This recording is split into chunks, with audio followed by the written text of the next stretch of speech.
नमस्कार दोस्तों, मैं उत्तम एग्रो में आपका स्वागत करता हूं। मैं आपके लिए लेके आया हूं कुछ ICR, BHU, Z, JRF, SRF, AO, double AO, UP cadet, NSG, agriculture BEd entrance exam है। मोस्ट इंपॉर्टेंट क्वेश्चन, ठीक है दोस्तों।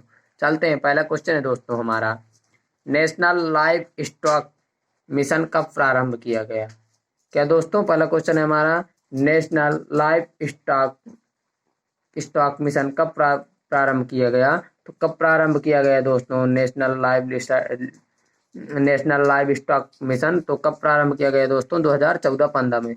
कब दोस्तों? 2014-15 में जो है नेशनल लाइव स्टॉक प्रारंभ किया गया, लाइव मिशन प्रारंभ किया गया। इसे दोस्तों हिंदी में बोलते हैं दोस्तों राष्ट्रीय पशुधन मिशन। क्या बोलते हैं दोस्तों? नेशनल लाइव स्टॉक को राष्ट्रीय पशुधन मिशन, ठीक है दोस्तों। राष्ट्रीय पशुधन मिशन 2014-15 में शुरू किया गया। इसमें जो है क्या है दोस्तों, इसका उद्देश्य क्या है नेशनल लाइव स्टॉक मिशन का दोस्तों? इसका उद्देश्य है पशुधन उत्पादन में जो है बढ़ावा देना, यानी उनके गुणात्मक और हितधारकों उनकी क्षमता को सुनिश्चित करना है, ठीक है दोस्तों। भारत में गौ पशुओं की कितनी? तो भारत में जो गौ पशुओं की 27 तथा भैंसों की 7 मान्यता प्राप्त नस्लें हैं। भारत में, इंडिया में गौ गौ पशुओं में 27 नस्लें और भैंस में 7 मान्यता प्राप्त नस्लें हैं। दूध उत्पादन में मुर्रा नस्ल का विश्व में प्रथम स्थान है। दूध उत्पादन में भैंस की एक जाति है, मुर्रा नस्ल है, उसका जो है प्रथम स्थान है। तथा भदावरी नस्ल, ये भी भैंस की एक नस्ल है, उसका जो है वसा उत्पादन में, घी पैदा करने में सबसे महत्वपूर्ण स्थान है, प्रथम स्थान है, ठीक है दोस्तों। जो भदावरी नस्ल है, ये सबसे छोटी भैंस की नस्ल है, ठीक है दोस्तों। गाय व भैंस के समूह को क्या कहते हैं? तो गाय और भैंस के समूह को क्या कहते हैं? हर्ड कहते हैं। क्या दोस्तों? हर्ड कहते हैं गाय और भैंस के समूह को। करन स्विस किसका किसका क्रॉस है? तो करन स्विस साहिवाल मादा का और ब्राउन स्विस सांड का क्रॉस है। इन दोनों का क्रॉस कराकर करन स्विस गाय संकर नस्ल पैदा की गई। करन फ्राइज किसका क्रॉस है? तो करन फ्राइज दोस्तों थार पारकर सांड और होलेस्टीन पीज सॉरी दोस्तों, थार पारकर गाय और होलेस्टीन पीजियन सांड के क्रॉस से करन फ्राइज निकाली गई है। और जरसिंध किसका किसका क्रॉस है दोस्तों? जरसिंध जो है संकर नस्ल दोस्तों, सिंधी गाय और जर्सी सांड का क्रॉस कराकर दोस्तों जरसिंध निकाली गई है। विश्व में सबसे लंबी कानों वाली भेड़ की नस्ल कौन सी है? तो विश्व में सबसे लंबी कानने वाली भेड़ की नस्ल दोस्तों लोही है। कौन सी है दोस्तों? लोही। इसके जो है विश्व में सबसे लंबे कान होते हैं। ये लोही भेड़ जो है दूध, ऊन और मांस तीनों के लिए उपयुक्त नस्ल है लोही जो, ठीक है दोस्तों। भेड़ में नर और मादा को मिलाने की क्रिया क्या कहलाती है?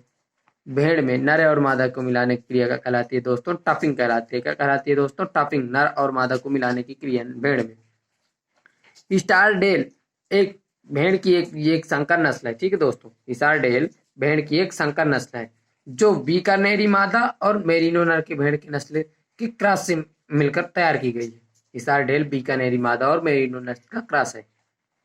बकरी का दूध हल्का क्षारीय होता है। बकरी के दूध का दूध जो है हल्का क्षारीय होता है, इसलिए दोस्तों अब उसके दूध की पीएच की, बकरी के दूध के पीएच मान की वैल्यू करें तो दोस्तों आपको पता है कि 7 पीएच उदासीन है दोस्तों। 7 से कम दोस्तों अम्लीय है। 7 से अधिक क्षारीय है तो हल्का क्षारीय होता है, यानी 7 से अधिक पीएच होता है, ठीक है दोस्तों। बकरी के दूध का दूध हल्का क्षारीय होता है। इनके दूध में उपस्थित वसा कणों का आकार बहुत छोटा होता है, यानी बकरी के दूध में जो वसा कणों का आकार होता है वो बहुत छोटा होता है, जिसके कारण ये आसानी से पच जाता है, ठीक है दोस्तों। जल्दी पच जाता है, आसानी से पच जाता है।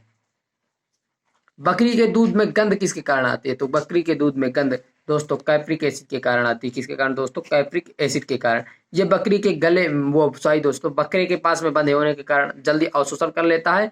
जब दूध निकालते हैं दोस्तों तो बकरे को 16 मीटर दूरी पे बंधे होना चाहिए, दूर रखना चाहिए, ठीक है दोस्तों।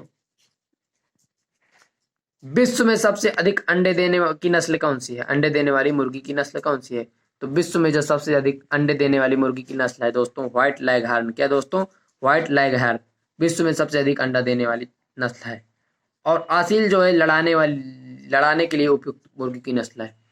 अंडा देने वाली मुर्गी को क्या क्या कहते हैं? तो उसे क्या कहते हैं? लेयर कहते हैं। क्या कहते हैं? अंडा देने वाली मुर्गी को लेयर कहते हैं। तथा मांस उत्पादक मुर्गी को क्या कहते हैं? तो मांस उत्पादन करने वाली मुर्गी को ब्रॉयलर कहते हैं। क्या कहते हैं? ब्रॉयलर।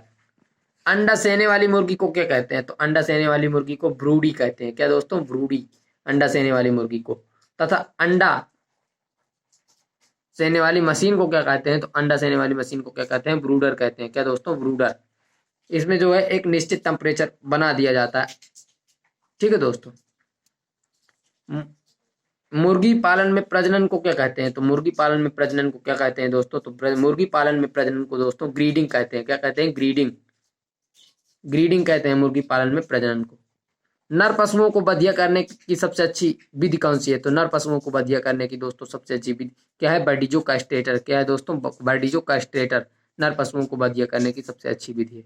गौवंश में मादा पशुओं को बधिया करने की को क्या कहते हैं? तो गौवंश में मादा पशुओं को बधिया करने को दोस्तों स्पेइंग कहते हैं। क्या कहते हैं? स्पेइंग। गौवंश में मादा पशुओं को बधिया करने के लिए स्पेइंग कहलाती है। ठीक है दोस्तों। अगर आपको वीडियो पसंद आया हो, लाइक सब्सक्राइब शेयर करना ना भूले दोस्तों। अपने हर एक स्टडी ग्रुप में दोस्तों इस वीडियो को शेयर करना, ताकि जितने भी आपके दोस्त हैं, फ्रेंड्स हैं, उन तक ये स्टडी मटेरियल पहुंच सके, ताकि वो अपने एग्जाम की अच्छी तरह से तैयारी कर सके। ठीक है दोस्तों।